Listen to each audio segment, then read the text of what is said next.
Ever stop to ponder about the meaning of life? Why are we here? What's it all for?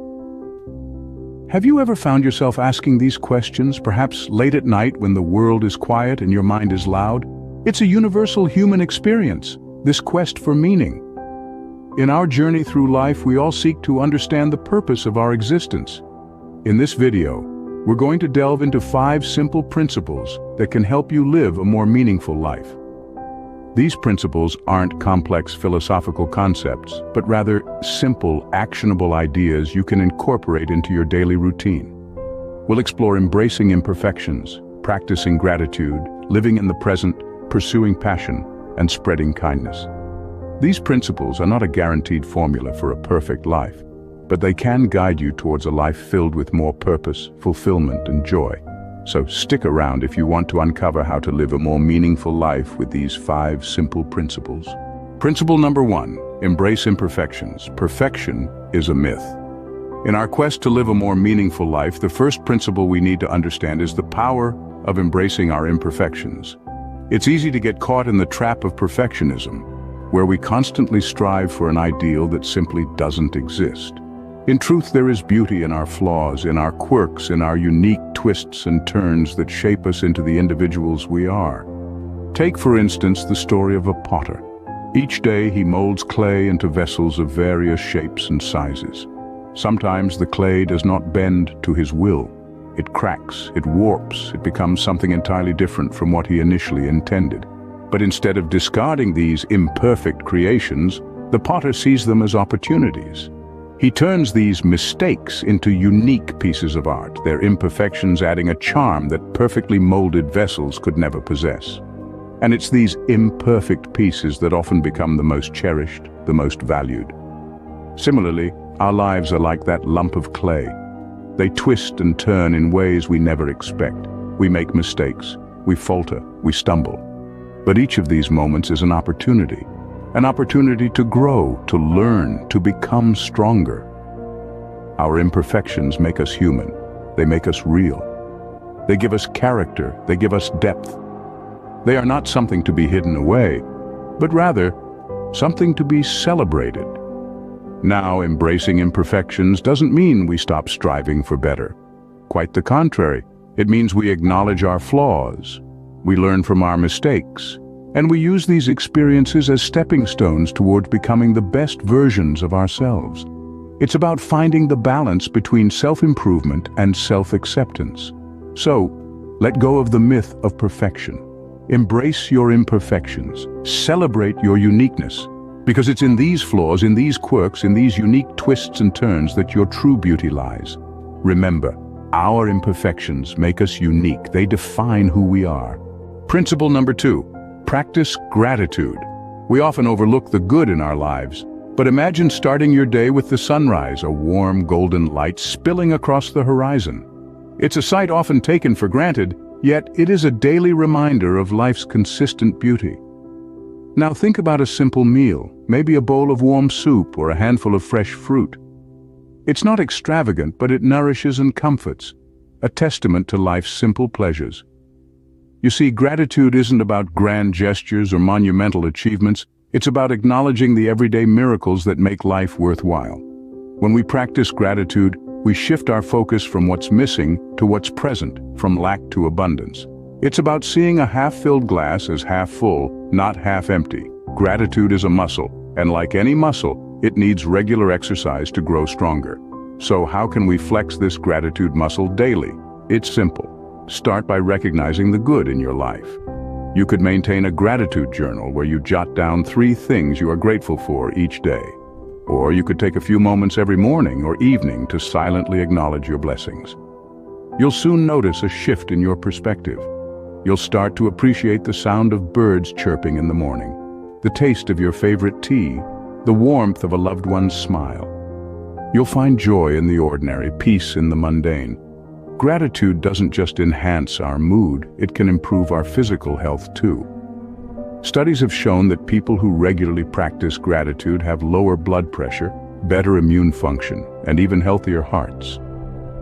In a world that constantly urges us to want more, to do more, to be more, gratitude grounds us.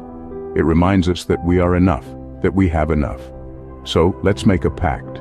Let's promise ourselves to be more mindful of the good in our lives, to take a moment each day to say thank you, because the more we practice gratitude, the more we realize how much we have to be thankful for. Gratitude brings focus to the blessings we often overlook. Principle number 3, live in the present. Yesterday is history, tomorrow is a mystery. Let's take a moment to delve into this principle, which is about embracing the gift of the present moment.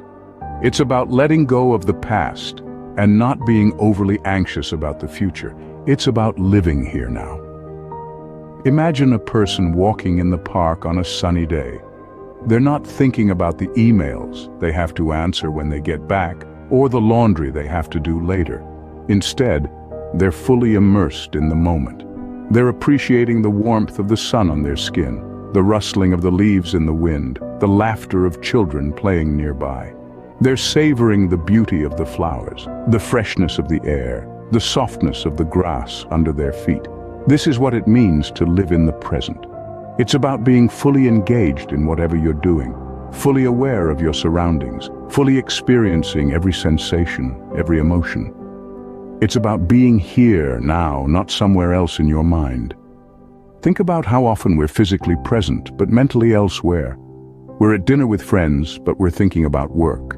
We're at work, but we're worrying about what's going on at home. We're constantly juggling various thoughts and concerns, constantly planning, analyzing, worrying, and in the process, we miss out on the beauty of the present moment. Living in the present is not about ignoring the past or the future. It's about acknowledging them, but not letting them dominate our thoughts and actions. It's about finding a balance, about being mindful, about savoring the journey, not just rushing towards the destination. So, how can we practice living in the present? It's simple. It starts with awareness. Pay attention to your thoughts. Notice when they drift to the past or the future. Gently bring them back to the present. Focus on what you're doing, on what's happening around you. Be fully engaged, be fully present. Remember, the present moment is all we truly have. It's where life happens. It's where we experience joy, love, creativity. It's where we connect with others, with nature, with ourselves. Living in the present allows us to fully experience and appreciate life. Principle number 4, pursue passion.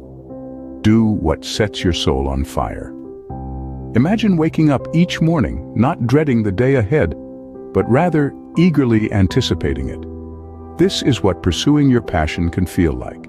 It's not about chasing fleeting pleasures, but about investing your time and energy into something that truly resonates with your inner self, something that fires up your soul. Let's consider an example. Think of a high-level executive, swathed in luxury, but feeling a void inside. He loved painting as a child, but the pressures of practicality and societal expectations nudged him towards a more traditional career path. However, the allure of his true passion never faded. One day he decided to swap his corporate suit for a painter's smock, trading the boardroom for a canvas. His friends thought him mad, leaving a high-paying job for the uncertainties of an artist's life. But he was finally at peace, finally doing what he loved. Finally, principle number 5, spread kindness. Kindness is a language that everyone understands. It's a universal currency that costs nothing, yet its value is immeasurable. Imagine a scenario. You're walking down the street and you see a stranger struggling with their heavy shopping bags. You approach them, offer your help, and carry the bags for a while. That small act of kindness might seem insignificant to you, but it could mean the world to that person. It could be the highlight of their day. Or consider this, you're at work and you notice a colleague feeling down. You take a moment to check on them, lend an ear, or even share a warm cup of coffee. That simple gesture could lift their spirits, making them feel valued and seen. These are just examples, but kindness can take countless forms. It could be a compliment to a friend, a smile to a passerby, or a thank you to a service worker. The beauty of kindness is that it's like a boomerang. When you spread kindness, it doesn't just benefit the receiver, it also enriches your own life. It makes you feel good about yourself, boosts your mood, and nurtures your soul. And remember, Kindness isn't just about grand gestures. It's about small, everyday acts that make a big difference. So, let's make a conscious effort to be kinder to those around us. Spreading kindness brings joy not just to others, but also to ourselves. So, there we have it. 5 simple principles to live a more meaningful life. Embracing imperfections isn't about settling for less, but rather understanding that perfection doesn't exist. It's about accepting yourself, flaws and all, and recognizing that these very imperfections make you unique. Then we have the practice of gratitude, a habit that can transform your mindset and outlook on life. By appreciating what you have, you open your eyes to the abundance that surrounds you rather than focusing on what's missing. Living in the present, meanwhile, is about fully immersing yourself in the here and now. It's about letting go of past regrets and future anxieties to truly appreciate the current moment. Pursuing your passion is about following your heart and doing what makes you truly happy. And finally, spreading kindness is about making the world a better place, one small act at a time. Remember, life is a journey, not a destination. Embrace these principles and you'll find your journey more meaningful.